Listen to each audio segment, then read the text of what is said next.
Hello. So today this little film is for my grandson, and it's how to draw or paint. I'm going to use acrylic paints today. How to paint a blossom tree.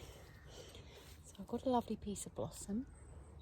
I basically wanted to show how the branches join. They're not at right angles. They join like that. And basically it's the same throughout the whole tree how they join. The beautiful blossom, lovely colour leaves. Okay, so today I've got acrylics, I've got some brushes, I've got some water, and I'm just going to put the colours on straight onto the palette, straight onto the canvas rather. So we can start by, if you want to do a shape for the tree, we'll start like that. I don't often. Sometimes I start off just with the blossom, because when you're looking at a blossom tree, you can't necessarily see all the branches. You can only see a little bit of them because they're so covered in blossom. So I'm going to put a bit of blue and white. So I usually tend to use blue rather than brown. Oh, can't get my white open. Yeah, the only thing about acrylics is they do dry quickly. So tubes do tend to get a bit congealed. Right, so got some blue and white, and I'm going to do the trunk. And I actually want to do something today that's not just about the tree. I want to do blossom tree. But I also want to do the world in mind, so I'm going to do the world here and something else. So I want my tree to be up here, and I want to set it in the middle, I think. Sort of squiggle down like that.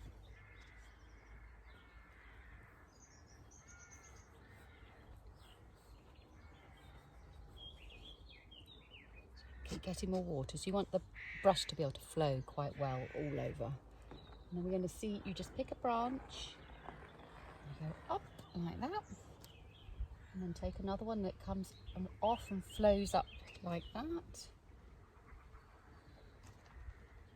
And maybe this one could come more.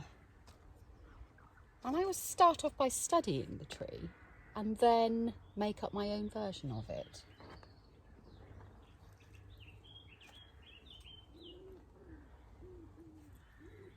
I think that's the beauty of doing art. You can actually just make up your own version. Don't feel that you have to do exactly what's there.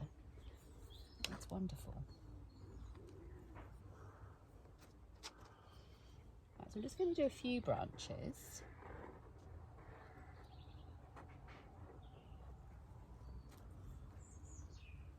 And start them off thicker at the bottom and then tapering off thinner at the top. Thicker at the bottom, thinner at the top until they come to all the little skinny little branches. Something like that. Okay, now I want to do my trunk a bit thicker. And also what's wonderful is you can keep changing your mind. You can start off with it nice and skinny and then think, oh, I want to do it thicker than that. You can have two main branches. You can have as many as you like.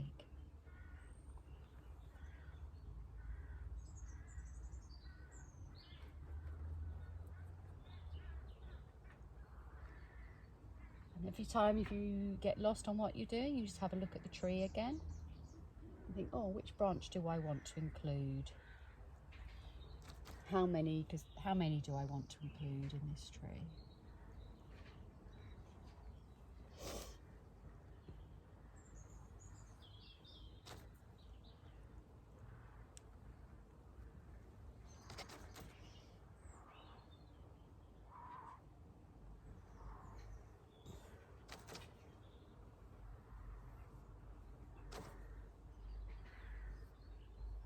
Okay, I might do one here. And also, when you're painting, you can do it just because it's daytime now. It's actually quite nice with the blossom against the blue sky, but also it's quite nice if you do more of a nighttime scene. It doesn't just have to be daytime. You could put a moon in it and do a nighttime scene. I'm not really sure yet what I'm going to do. I'm going to see how it feels as I progress with it. So there, that's my rough idea of a tree. And that is literally following this kind of feeling of a one main branch and then one coming off of it. And then going smaller and smaller as you go up. Right, so that's going to do for me at the moment. I'm going to quickly do a round earth, which I'm going to do like that. And I want to do the roots coming right the way round the earth.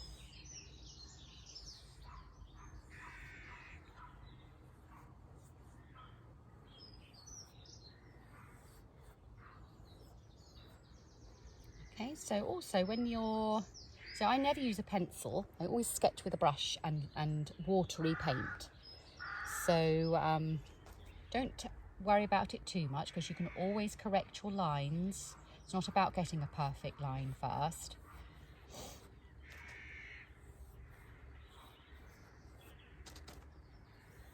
It's about getting the rough idea and also the placing within the canvas. There would be no point in me concentrating too much on the earth to discover that it was in the wrong place, or spend too much time on the tree to discover that it was too high up or too low down. So that's how I'm going to do it. I might put another branch in there in a minute, I'm not sure. So the other thing I like doing, so I think the next thing I can do is the blossom. And what I did yesterday is I went up for a walk and I got some wool from the fence, from the sheep up the road. And I'm going to stick on some wool for some of the blossom. Okay, so I'm just going to I've got some PVA. And I'm just going to actually, what I like to do is put a load out, like that, hoof a load out, then get your wool and sort of bathe it, like that, really bathe it. And then, so sticky, just stick it on like that. This is why you don't need to be too particular about your branches, because you're going to cover a lot of them up. Bathe it.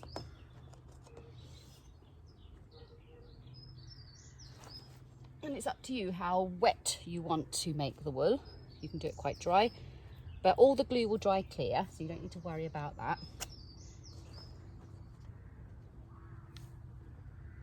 Sometimes it's nice to make it really, really wet, so it really embeds in the canvas and just becomes part of the canvas. So I'm going to show you a few texture things over the next couple of days, maybe. Oof, it's all getting stuck to my fingers. Help. There we are. Pop that on.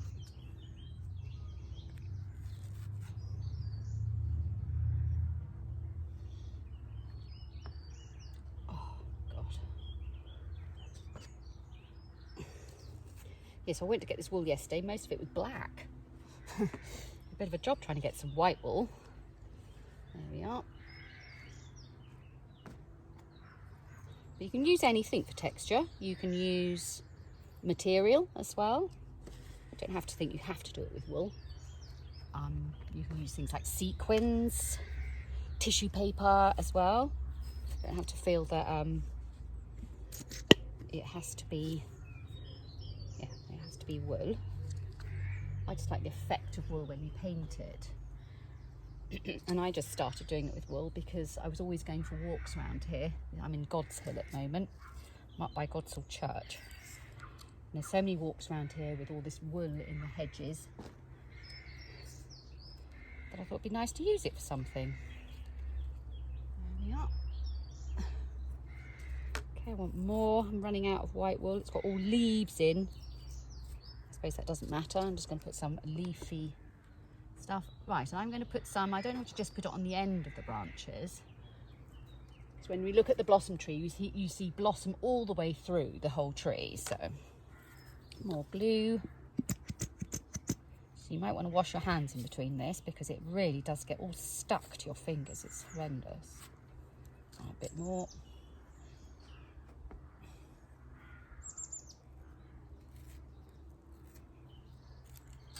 And don't worry if it's really lumpy.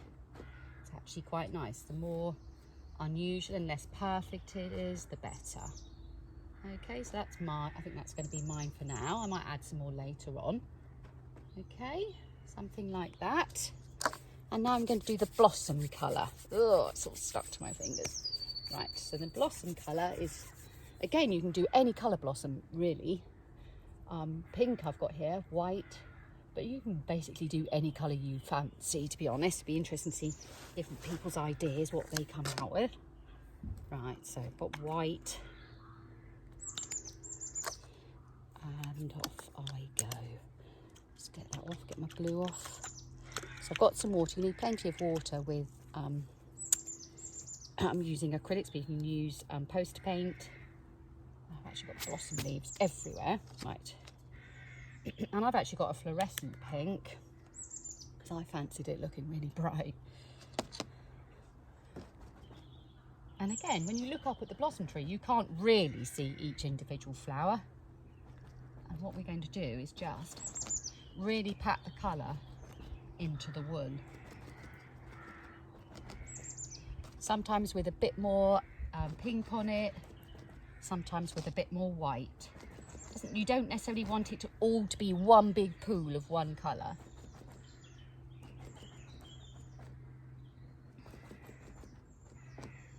You want it to have a bit of a mixture. So I've got pink there. I might actually add a tiny bit of red, because red and white makes pink. It just adds a slightly different tone. And then I want to add a bit of orange as well. And I've also got a bit of red sparkly, or pink sparkly. And I think the more colours you use, again, you don't want to blend them all in together, but the more colours you use, the more interesting it will look. And actually, when you look up at a blossom tree, you actually see different tones within the blossom. You never see all one colour pink. You'll see a whole range.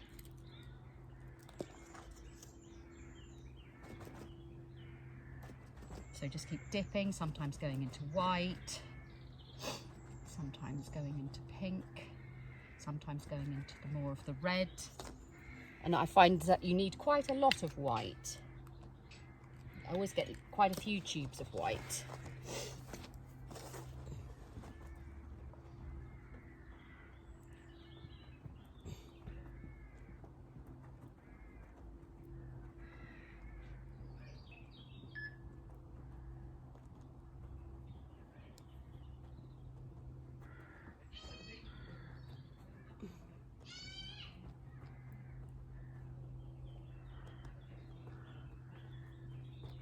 Take a little while.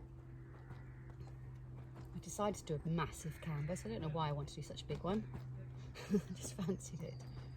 So this one I might really work on this one over the next couple of weeks and then see how it ends up.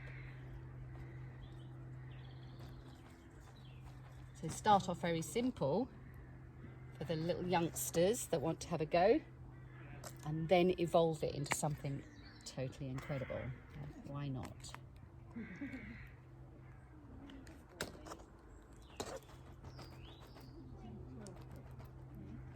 And you can have blossom dangling off the tree if you fancy. I'll just put a bit dangling down there.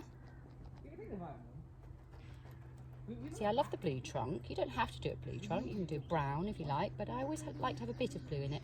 I might add a bit of brown in it as well to add a bit of depth. Scoop it all on. So you can scoop it all on. Just pat it all into the wool. So pat the wool right into the canvas. I'm going to chuck all this red on first, and then I'm going to come back with a bit of white. White all over my fingers. Right. So that should be wonderful. Then, the other thing I want to do, hopefully you can see this well, the other thing I want to do is I like to paint the energy coming off a tree. And energy, you can paint that in many ways. I like to do sort of swirls, because when I look up at a tree, especially when I sort of stare up and I go off into my own little world, I can see the light of energy, the strands coming off the tree, sort of whirling. And I think a lot of young people can see that. So I'm going to paint those. I think I'm going to go onto a smaller brush, got this one now. So again, you want plenty of water. We're going to just start swirling. Just do swirly lines. Every time your brush sort of goes a bit stuck, then you need to have a little bit more water. And I find that the lines just seem to swirl from the very tips of the tree. It swirls out from it. Creates a lovely effect. Okay, so I've got some swirls.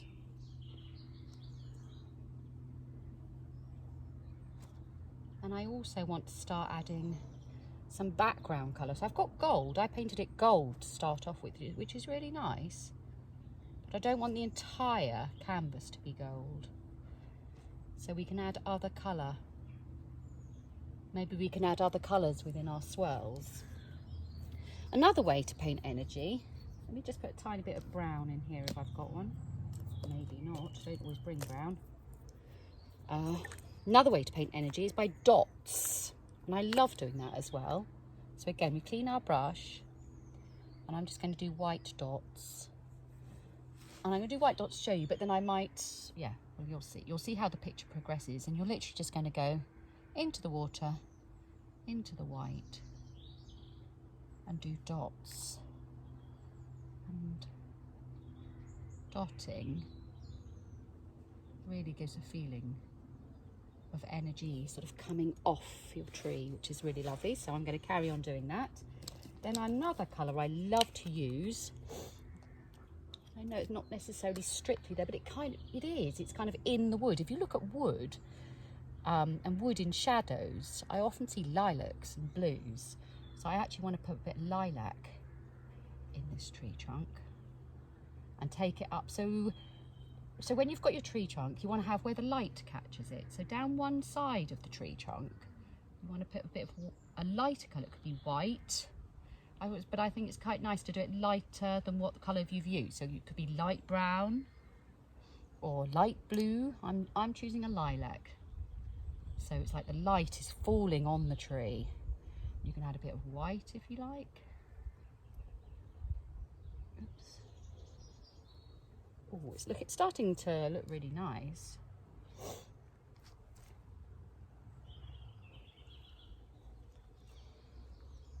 Run that up there. Right, so then I want to add some of this lilac colour in this swirly energy that's coming off. So I'm just literally got white and lilac and I'm painting up one of these energy swirls.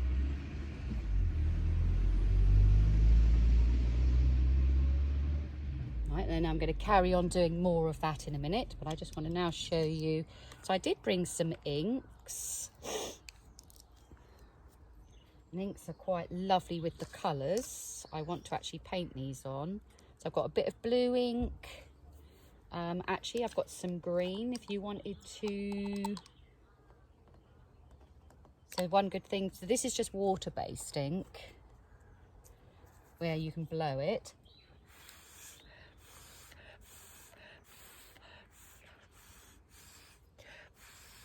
So I'm kind of doing mine on the world, but if you want to do it with grasses, you can get water-based ink and literally, so I might put some, say a tiny bit here and there, and you can blow that. Oh, blowing it with my paintbrush. What a one, what a woolly. Right. That looks really lovely. The way that's overlaying, really beautiful. So I'm going to put a bit more here. That's really nice. I can't get over how that is close up. It's really pretty. So that's ink overlaying acrylic. It just looks divine. Right. And you also, for me, you also get blue in the world because it's the sky. So I'm going to put a bit down there. Okay, and there, I just love that. Right. I'm then going to, in a minute, paint some blue up some of these energy stripes. When I'm doing it like that, I want to mix it with water. And it might be left as it is, or it might be just a base coat. Because I'll carry on working with this and show everyone later on how mine turns out. But this is to get everyone going so that you know how to use different paints. But that looks lovely. From where I am, the actual colour of the ink with the gold shimmering through it looks absolutely beautiful. So the last thing, one of the last things I'm going to show you is obvious. Some people do this first, but I don't know, just done it last. And that's some leaves. And so I've got a fluorescent green, because I love really bright colours. And a lot of people go, oh, but there's no fluorescent green in it. Yes, but we don't have to do it exactly as it is. So I've got a lovely rich sage and a fluorescent, and you can just do that with your fingers. Sometimes I do a mixture of both. You can just blob on with your fingers, or do an elongated blob, so it's more like a long leafy shape, like that. And I'm literally getting a bit of dark on one finger and a bit of light. You can put a bit of white on there if you like. Okay. You can look up at your tree. If you haven't got a tree, don't worry about it, just make it up. And I'm just going to run without worrying about it, just scattering the whole thing with leaves in the gaps. Okay, like that. Might do some more in a minute, but that's what I'm going to show you for now. And then I'm just going to get a very fine brush, make it very wet, get it in these colours, mix a bit of it together, and then do some actual leaf shapes. Just so you have got some definition, and we all know what a leaf looks like. Just do the odd leaf, and then that will really bring it all together.